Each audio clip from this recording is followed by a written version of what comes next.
ترجمہ سورۃ الکہف۔ اعوذ باللہ من الشیطان الرجیم، بسم اللہ الرحمن الرحیم۔ سب تعریف اللہ کے لیے ہے جس نے اپنے بندے پر یہ کتاب نازل کی اور اس میں کوئی ٹیڑھ نہیں رکھی، ٹھیک ٹھیک سیدھی بات کہنے والی کتاب، تاکہ وہ لوگوں کو خدا کے سخت عذاب سے خبردار کر دے اور ایمان لا کر نیک عمل کرنے والوں کو خوشخبری دے دے کہ ان کے لیے اچھا اجر ہے جس میں وہ ہمیشہ رہیں گے، اور ان لوگوں کو ڈرا دے جو کہتے ہیں کہ اللہ نے کسی کو بیٹا بنایا ہے۔ اس بات کا نہ انہیں کوئی علم ہے اور نہ ان کے باپ دادا کو تھا، بڑی بات ہے جو ان کے منہ سے نکلتی ہے، وہ محض جھوٹ بولتے ہیں۔ اچھا تو اے محمد صلی اللہ علیہ وآلہ وسلم، شاید تم ان کے پیچھے غم کے مارے اپنی جان کھو دینے والے ہو اگر یہ اس تعلیم پر ایمان نہ لائے۔ واقعہ یہ ہے کہ یہ جو کچھ سر و سامان بھی زمین پر ہے اس کو ہم نے زمین کی زینت بنایا ہے تاکہ ان لوگوں کو آزمائیں، ان میں کون بہتر عمل کرنے والا ہے۔ آخر کار ان سب کو ہم ایک چٹیل میدان بنا دینے والے ہیں۔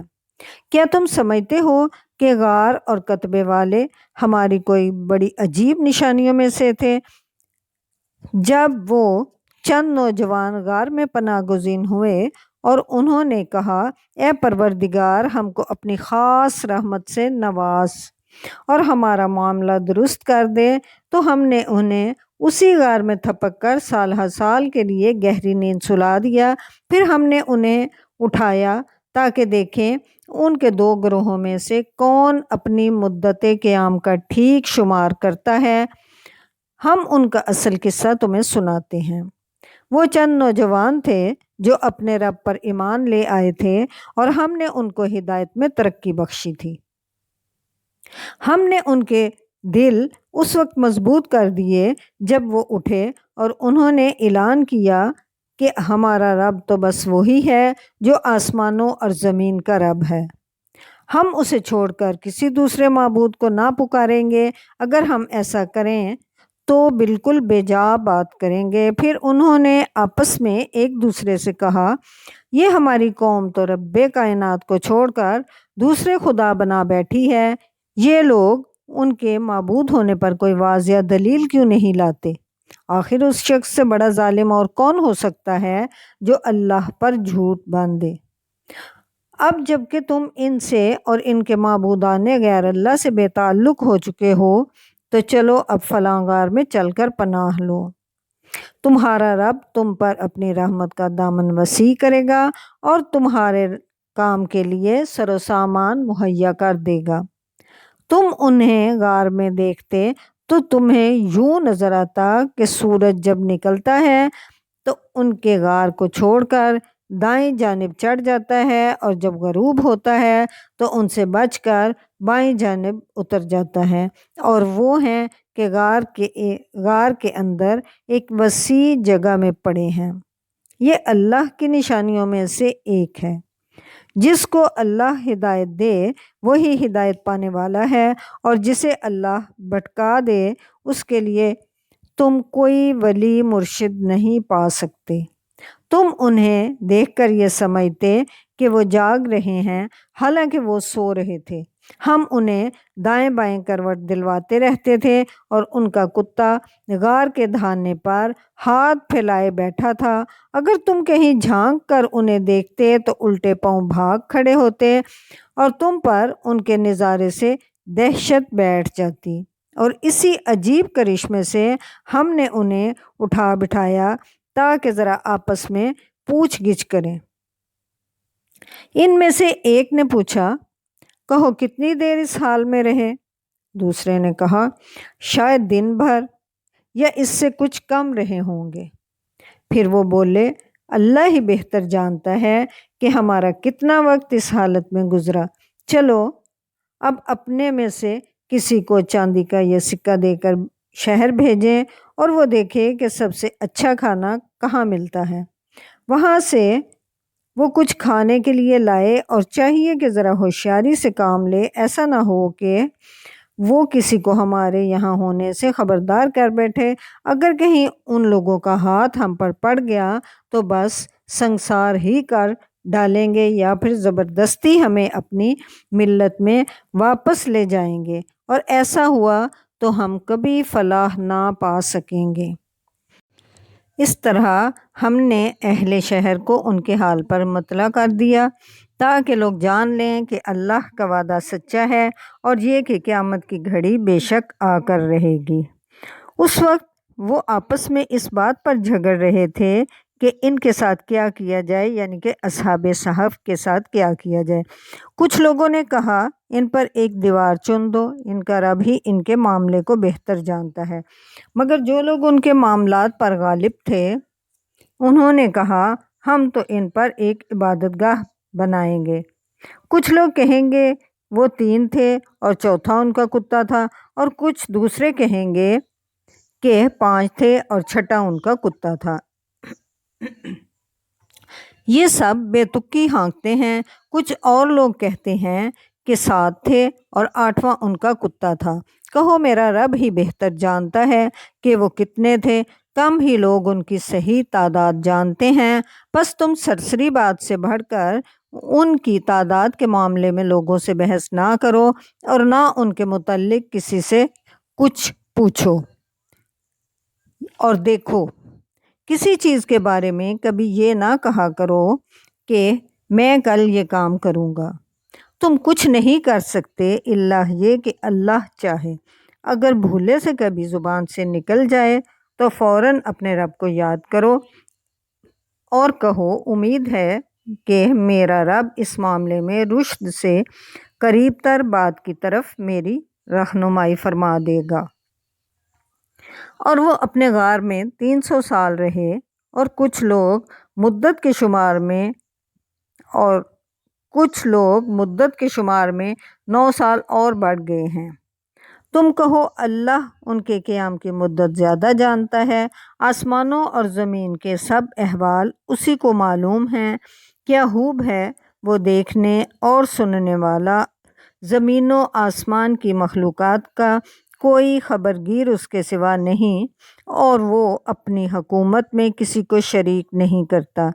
اے نبی صلی اللہ علیہ وآلہ وسلم، تمہارے رب کی کتاب میں سے جو کچھ تم پر وحی کیا گیا ہے اسے جوں کا توں سنا دو، کوئی اس کے فرمودات کو بدل دینے کا مجاز نہیں ہے، اور اگر تم کسی کی خاطر اس میں رد و بدل کرو گے تو اس سے بچ کر بھاگنے کے لیے کوئی جائے پناہ نہ پاؤ گے، اور اپنے دل کو ان لوگوں کی معیت پر مطمئن کرو جو اپنے رب کی رضا کے طلبگار بن کر صبح و شام اس سے پکارتے ہیں، اور ان سے ہرگز نگاہ نہ پھیرو۔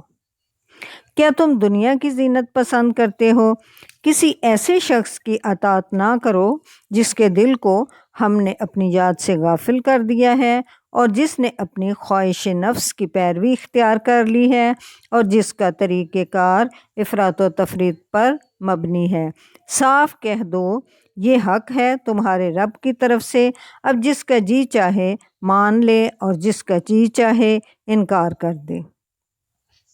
ہم نے انکار کرنے والے ظالموں کے لیے ایک آگ تیار کر رکھی ہے جس کی لپٹیں انہیں گھیرے میں لے چکی ہیں۔ وہاں اگر وہ پانی مانگیں گے تو ایسے پانی سے ان کی تواضع کی جائے گی جو تیل کی تلچھٹ جیسا ہوگا، یعنی کہ پگھلی ہوئی دھات یا لاوا جیسا ہوگا، اور ان کا منہ بھون ڈالے گا۔ بدترین پینے کی چیز اور بہت بری آرام گاہ ہے یہ۔ وہ لوگ جو مان لیں اور نیک عمل کریں تو یقیناً ہم نیکوکار لوگوں کا اجر ضائع نہیں کیا کرتے۔ ان کے لیے سدا بہار جنتیں ہیں جن کے نیچے نہریں بہہ رہی ہوں گی، وہاں وہ سونے کے کنگنوں سے آراستہ کیے جائیں گے، باریک ریشم اطلس و دیبا کے سبز کپڑے پہنیں گے اور اونچی مسندوں پر تکیے لگا کر بیٹھیں گے۔ بہترین اجر اور اعلیٰ درجے کی قیام گاہ۔ اے محمد صلی اللہ علیہ وآلہ وسلم، ان کے سامنے ایک مثال پیش کرو۔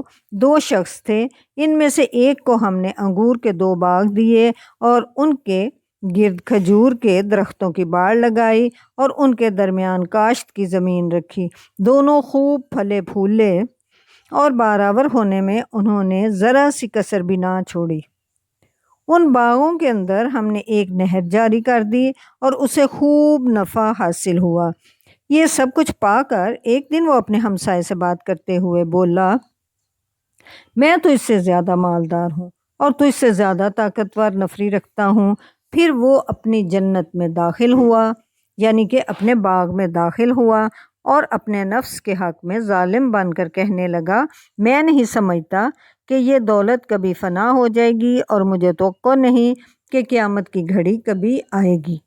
تاہم اگر کبھی مجھے اپنے رب کے حضور پلٹایا بھی گیا تو ضرور اس سے زیادہ ہی شاندار جگہ پاؤں گا۔ اس کے ہمسائے نے گفتگو کرتے ہوئے اس سے کہا، کیا تو کفر کرتا ہے اس ذات سے جس نے تجھے مٹی سے اور پھر نطفے سے پیدا کیا، تجھے ایک پورا آدمی بنا کھڑا کیا؟ رہا میں تو میرا رب تو وہی اللہ ہے اور میں اس کے ساتھ کسی کو شریک نہیں کرتا۔ اور جب تو اپنی جنت یعنی کہ باغ میں داخل ہو رہا تھا تو اس وقت تیری زبان سے یہ کیوں نہ نکلا کہ ماشاء اللہ لا قوت الا باللہ؟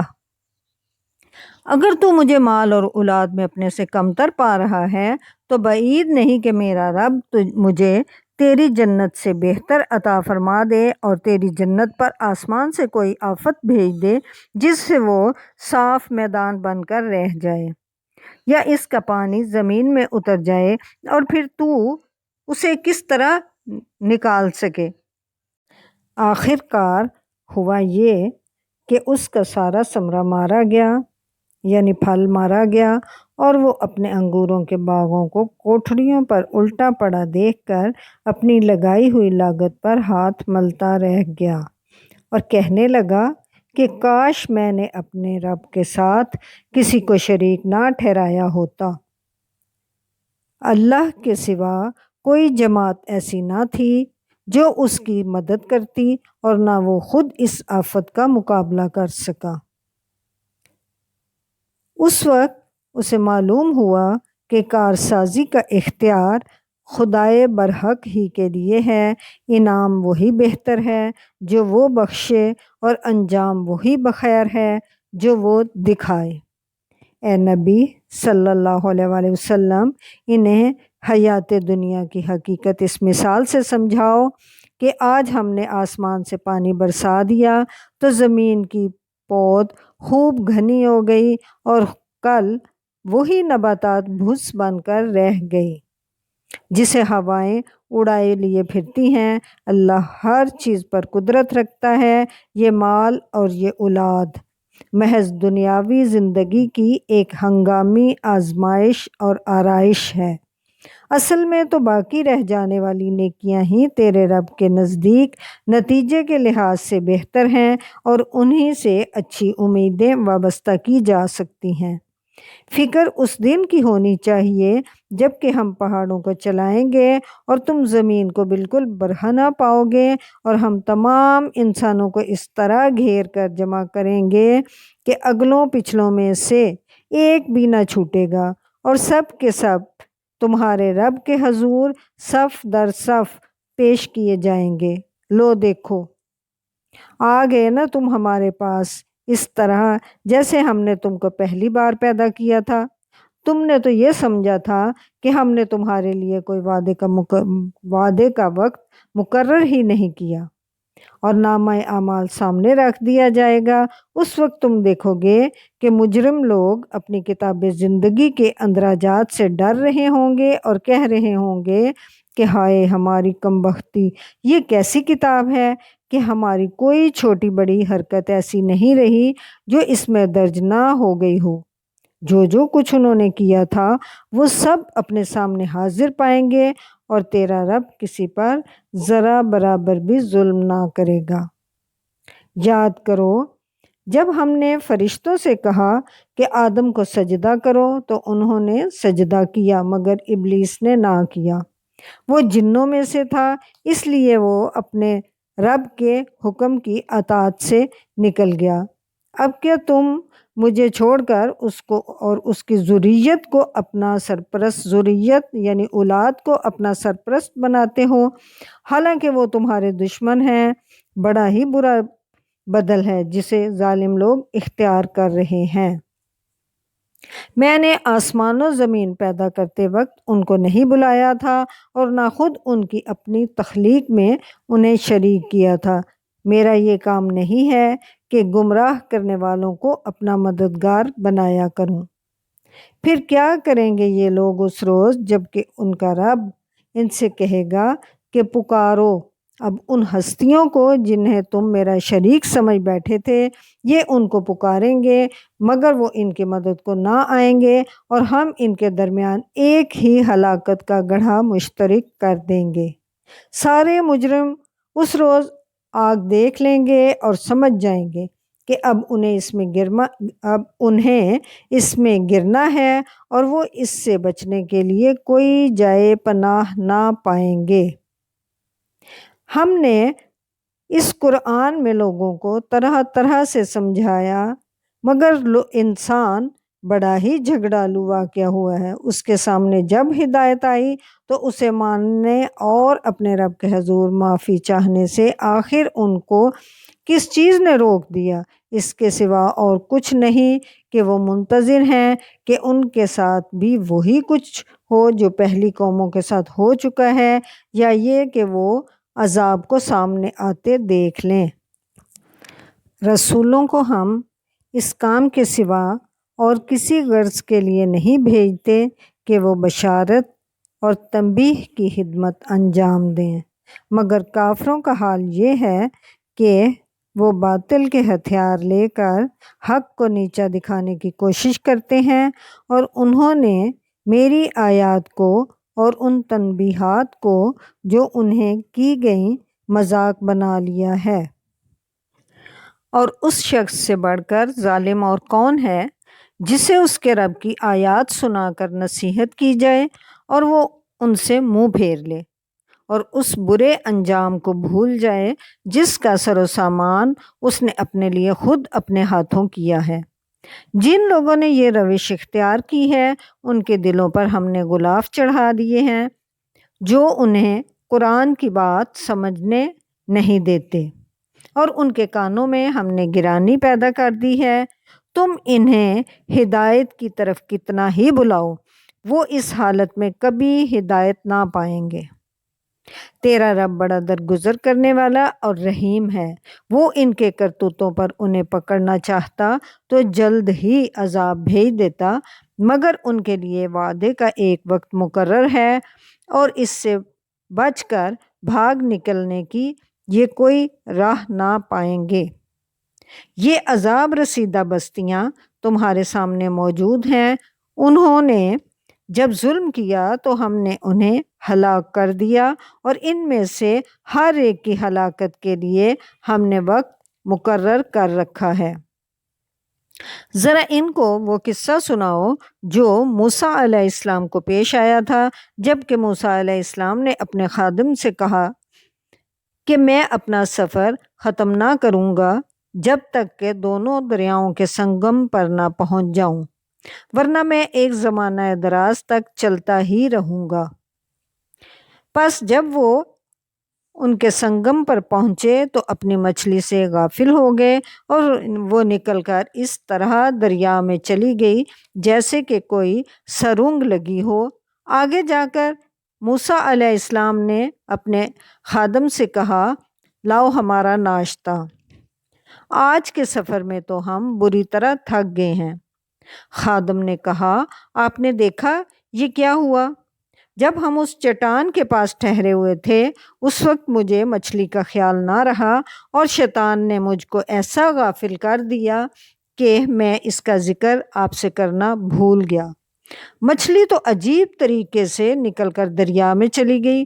موسیٰ علیہ السلام نے کہا، اسی کی تو ہمیں تلاش تھی، چنانچہ وہ دونوں اپنے نقش قدم پر پھر واپس ہوئے اور وہاں انہوں نے ہمارے بندوں میں سے ایک بندے کو پایا جسے ہم نے اپنی رحمت سے نوازا تھا اور اپنی طرف سے ایک خاص علم عطا کیا تھا۔ موسیٰ علیہ السلام نے اس سے کہا، کیا میں آپ کے ساتھ رہ سکتا ہوں تاکہ آپ مجھے بھی اس دانش کی تعلیم دیں جو آپ کو سکھائی گئی ہے؟ اس نے جواب دیا، آپ میرے ساتھ صبر نہیں کر سکتے، اور جس چیز کی آپ کو خبر نہ ہو آخر آپ اس پر صبر کر بھی کیسے سکتے ہیں؟ موسیٰ علیہ السلام نے کہا، انشاءاللہ آپ مجھے صابر پائیں گے اور میں کسی معاملہ میں آپ کی نافرمانی نہ کروں گا۔ اس نے کہا، اچھا، اگر آپ میرے ساتھ چلتے ہیں تو مجھ سے کوئی بات نہ پوچھیں جب تک کہ میں خود اس کا آپ سے ذکر نہ کروں۔ اب وہ دونوں روانہ ہوئے، یہاں تک کہ جب وہ ایک کشتی میں سوار ہو گئے تو اس شخص نے کشتی میں شگاف ڈال دیا۔ موسیٰ علیہ السلام نے کہا، آپ نے اس میں شگاف ڈال دیا تاکہ سب کشتی والوں کو ڈبو دیں؟ یہ تو آپ نے ایک سخت حرکت کر ڈالی۔ اس نے کہا، میں نے تم سے کہا نہ تھا کہ تم میرے ساتھ صبر نہیں کر سکتے؟ موسیٰ علیہ السلام نے کہا، بھول چک پر آپ مجھے نہ پکڑیے، میرے معاملے میں آپ ذرا سختی سے کام نہ لیں۔ پھر وہ دونوں چلے یہاں تک کہ ان کو ایک لڑکا ملا، اس شخص نے اسے قتل کر دیا۔ موسیٰ علیہ السلام نے کہا، آپ نے ایک بے گناہ کی جان لے لی حالانکہ اس نے کسی کا خون نہ کیا تھا، یہ کام تو آپ نے بہت ہی برا کیا۔ اس نے کہا، میں نے تم سے کہا تھا تم میرے ساتھ صبر نہیں کر سکتے۔ موسیٰ علیہ السلام نے کہا، اس کے بعد اگر میں آپ سے کچھ پوچھوں تو آپ مجھے ساتھ نہ رکھیے، لیجیے اب تو میری طرف سے آپ کو عذر مل گیا۔ پھر وہ آگے چلے یہاں تک کہ ایک بستی میں پہنچے اور وہاں کے لوگوں سے کھانا مانگا، مگر انہوں نے ان دونوں کی ضیافت سے انکار کر دیا۔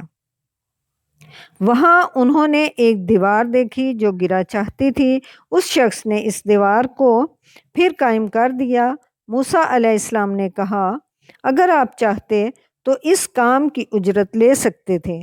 اس نے کہا، بس میرا تمہارا ساتھ ختم ہوا، اب میں تمہیں ان باتوں کی حقیقت بتاتا ہوں جن پر تم صبر نہ کر سکے۔ اس کشتی کا معاملہ یہ ہے کہ وہ چند غریب آدمیوں کی تھی جو دریا میں محنت مزدوری کرتے تھے۔ میں نے چاہا کہ اسے عیب دار کر دوں کیونکہ آگے ایک بادشاہ کا علاقہ تھا جو ہر کشتی کو زبردستی چھین لیتا تھا۔ رہا وہ لڑکا تو اس کے والدین مومن تھے۔ ہمیں اندیشہ ہوا کہ یہ لڑکا اپنی سرکشی اور کفر سے ان کو تنگ کرے گا، اس لیے ہم نے چاہا کہ ان کا رب ان کے بدلے یعنی اس لڑکے کے بدلے ان کو ایسی اولاد دے جو اخلاق میں بھی اس سے بہتر ہو اور جس سے صلہ رحمی بھی زیادہ متوقع ہو۔ اور اس دیوار کا معاملہ یہ ہے کہ یہ 2 یتیم لڑکوں کی ہے جو اس شہر میں رہتے ہیں۔ اس دیوار کے نیچے ان بچوں کے لیے ایک خزانہ مدفون ہے اور ان کا باپ ایک نیک آدمی تھا، اس لیے تمہارے رب نے چاہا کہ یہ دونوں بچے بالغ ہوں اور اپنا خزانہ نکال لیں۔ یہ تمہارے رب کی رحمت کی بنا پر کیا گیا، میں نے اپنے اختیار سے کچھ نہیں کیا۔ یہ ہے حقیقت ان باتوں کی جن پر آپ صبر نہ کر سکے۔ اور اے محمد صلی اللہ علیہ وآلہ وسلم، یہ لوگ آپ سے ذوالقرنین کے بارے میں پوچھتے ہیں، ان سے کہو میں اس کا کچھ حال تم کو سناتا ہوں۔ ہم نے اس کو زمین میں یعنی کہ ذوالقرنین کو ہم نے اس کو زمین میں اقتدار عطا کر رکھا تھا اور اسے ہر قسم کے اسباب و وسائل بخشے تھے۔ اس نے پہلے مغرب کی طرف ایک مہم کا سر و سامان کیا، حتیٰ کہ جب وہ غروب آفتاب کی حد تک پہنچ گیا تو اس نے سورج کو ایک کالے پانی میں ڈوبتے دیکھا، اور وہاں اسے ایک قوم ملی۔ ہم نے کہا، اے ذوالقرنین، تجھے یہ قدرت بھی حاصل ہے کہ ان کو تکلیف پہنچائے اور یہ بھی کہ ان کے ساتھ نیک رویہ اختیار کرے۔ اس نے کہا جو ان میں سے ظلم کرے گا ہم اس کو سزا دیں گے، پھر وہ اپنے رب کی طرف پلٹایا جائے گا اور وہ اسے اور زیادہ سخت عذاب دے گا، اور جو ان میں سے ایمان لائے گا اور نیک عمل کرے گا اس کے لیے اچھی جزا ہے اور ہم اس کو نرم احکام دیں گے۔ پھر اس نے ایک دوسری مہم کی تیاری کی، یہاں تک کہ طلوع آفتاب کی حد تک جا پہنچا۔ وہاں اس نے دیکھا کہ سورج ایک ایسی قوم پر طلوع ہو رہا ہے جس کے لیے دھوپ سے بچنے کا ہم نے کوئی سامان نہیں کیا ہے۔ یہ حال تھا ان کا، اور ذوالقرنین کے پاس جو کچھ تھا اسے ہم جانتے تھے۔ پھر اس نے ایک اور مہم کا سامان کیا، یہاں تک کہ جب دو پہاڑوں کے درمیان پہنچا تو اسے ان کے پاس ایک قوم ملی جو مشکل ہی سے کوئی بات سمجھتی تھی۔ ان لوگوں نے کہا اے ذوالقرنین، یاجوج اور ماجوج اس سرزمین میں فساد پھیلاتے ہیں، تو کیا ہم تجھے کوئی ٹیکس اس کام کے لیے دیں کہ تو ہمارے اور ان کے درمیان ایک بند تعمیر کر دے؟ اس نے کہا جو کچھ میرے رب نے مجھے دے رکھا ہے وہ بہت ہے، تم بس محنت سے میری مدد کرو، میں تمہارے اور ان کے درمیان بند بنائے دیتا ہوں۔ مجھے لوہے کی چادریں لا کر دو۔ آخر جب دونوں پہاڑوں کے درمیانی خلا کو اس نے پاٹ دیا تو لوگوں سے کہا کہ اب آگ دہکاؤ، حتیٰ کہ جب یہ آہنی دیوار بالکل آگ کی طرح سرخ ہو گئی تو اس نے کہا لاؤ اب میں اس پر پگھلا ہوا تانبا انڈیلوں گا۔ یہ بند ایسا تھا کہ یاجوج اور ماجوج اس پر چڑھ کر بھی نہ آ سکتے تھے اور اس میں نقب لگانا ان کے لیے اور بھی مشکل تھا۔ ذوالقرنین نے کہا یہ میرے رب کی رحمت ہے، مگر جب میرے رب کے وعدے کا وقت آ جائے گا تو وہ اس کو پیوند خاک کر دے گا، اور میرے رب کا وعدہ برحق ہے۔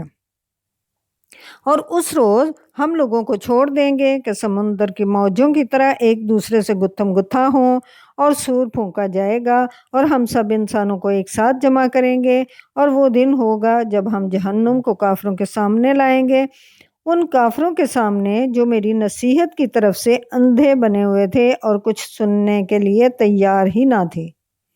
تو کیا یہ لوگ جنہوں نے کفر اختیار کیا ہے یہ خیال رکھتے ہیں کہ مجھے چھوڑ کر میرے بندوں کو اپنا کارساز بنا لیں؟ ہم نے ایسے کافروں کی ضیافت کے لیے جہنم تیار کر رکھی ہے۔ اے محمد صلی اللہ علیہ وآلہ وسلم ان سے کہو کیا ہم تمہیں بتائیں کہ اپنے اعمال میں سب سے زیادہ ناکام و نامراد لوگ کون ہیں؟ وہ کہ دنیا کی زندگی میں جن کی ساری سعی اور جدوجہد راہ رات سے بھٹکی رہی اور وہ سمجھتے رہے کہ وہ سب کچھ ٹھیک کر رہے ہیں۔ یہ وہ لوگ ہیں جنہوں نے اپنے رب کی آیات کو ماننے سے انکار کیا اور اس کے حضور پیشی کا یقین نہ کیا، اس لیے ان کے سارے اعمال ضائع ہو گئے۔ قیامت کے روز ہم انہیں کوئی وزن نہ دیں گے، ان کی جزا جہنم ہے اس کفر کے بدلے جو انہوں نے کیا اور اس مذاق کی پاداش میں جو وہ میری آیات اور میرے رسولوں کے ساتھ کرتے رہے۔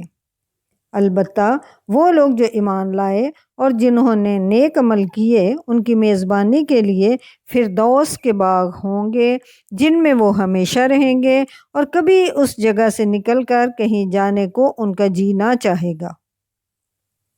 اے محمد صلی اللہ علیہ وآلہ وسلم کہو کہ اگر سمندر میرے رب کی باتیں لکھنے کے لیے روشنائی بن جائیں تو وہ ختم ہو جائیں، مگر میرے رب کی باتیں ختم نہ ہوں گی، بلکہ اگر اتنی ہی روشنائی ہم اور لے آئیں تو وہ بھی کفایت نہ کرے۔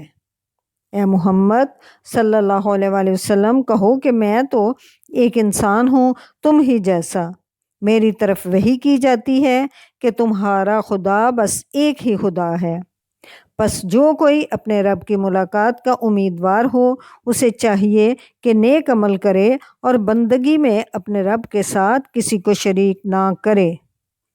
صدق اللہ العظیم۔